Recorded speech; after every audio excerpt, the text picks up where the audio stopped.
The following is a DW Ancient Egypt production.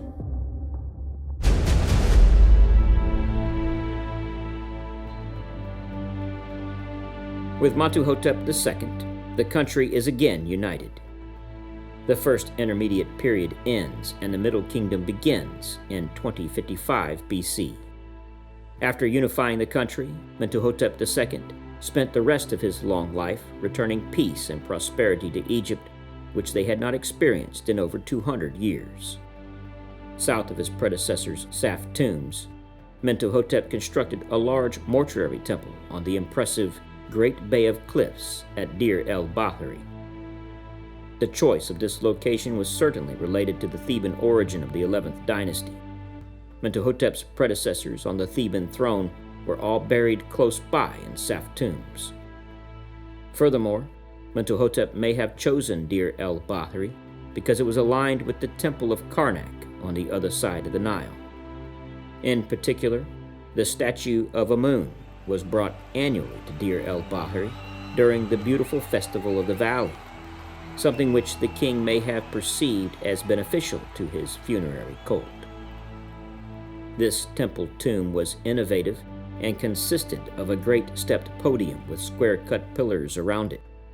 At the rear of the base of the cliffs was a terrace with a hypostyle hall. The main entrance of this complex became a deep tunnel that led to a chamber beneath the temple, which held an impressive seated stone statue of the king. The mortuary temple of Mentuhotep II has been excavated many times. In the late 19th century, Swiss Egyptologist Edouard Navy found 3 princesses beneath the paving stones in the mortuary temple. These ladies of the harem of Mentuhotep were poorly mummified. One of these burials contained a young girl in a wooden coffin.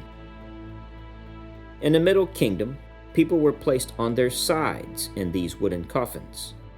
2 eyes were painted on the coffin. On their side, facing west, these eyes allowed them to see, so they knew where they were going during their journey to the afterlife. Often the insides of the coffins were inscribed with spells to help them get to the next world. You can tell the kingdom from the type of coffin. The Middle Kingdom coffins were all wooden boxes with simple bands of hieroglyphs. The New Kingdom developed the coffins that were shaped like a mummy, much like King Tut's coffins. The development of the coffin texts began with Pharaoh Unas when he began the pyramid texts, the spells written on the walls of the burial chamber that was continued throughout the 6th dynasty. A commoner would never have seen these spells because the pyramids were sealed, but during the First Intermediate Period, these pyramids were robbed. All the pyramids created up to this point were robbed during the First Intermediate Period. Snefru's pyramids, the Great Pyramid of Giza, and the 5th and 6th dynasty tombs. Here, the commoners were now observing these spells in the burial chambers and realized that they helped you to resurrect. As a result, these were copied, and since they did not have pyramids themselves, the commoners began writing the spells into their own coffins.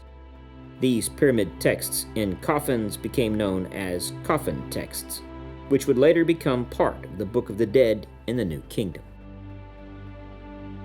Mentuhotep II had wealth and was established. He had the means to create beautiful portraits and statues as seen from the Old Kingdom. However, the artistic talents seem to have been lost during the First Intermediate Period.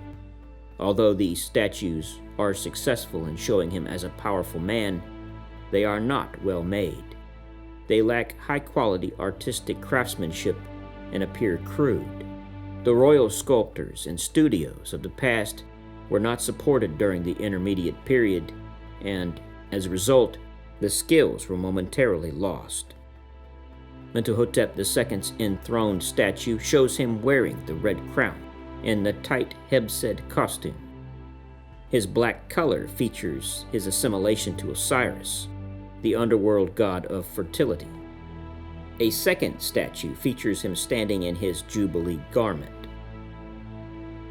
The most profound innovations of Mentuhotep II's temple were not architectural, but religious. First, it is the earliest mortuary temple, where the king is not just the recipient of offerings, but rather enacts ceremonies for the gods, and in this case, Amun-Ra. Second, the temple identifies the king with Osiris, a local Theban god, which grew in importance from the 11th dynasty onward.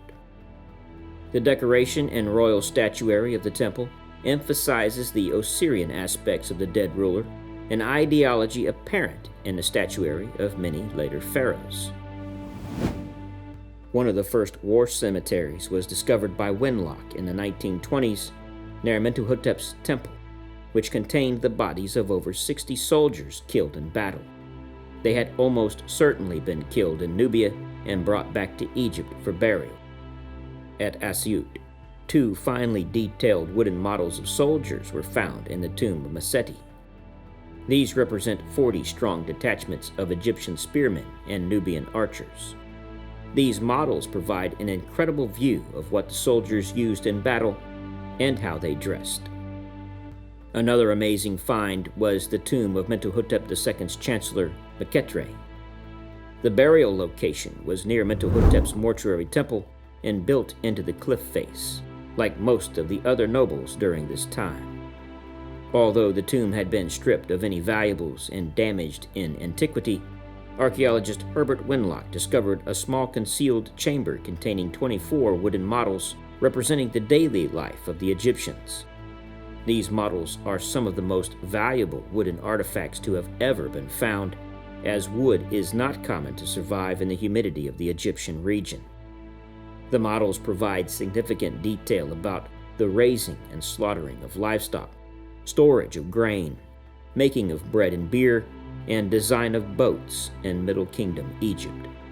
The models are complete in every detail, and like the wooden models of soldiers, provide a snapshot into the lives of the Egyptians during this time.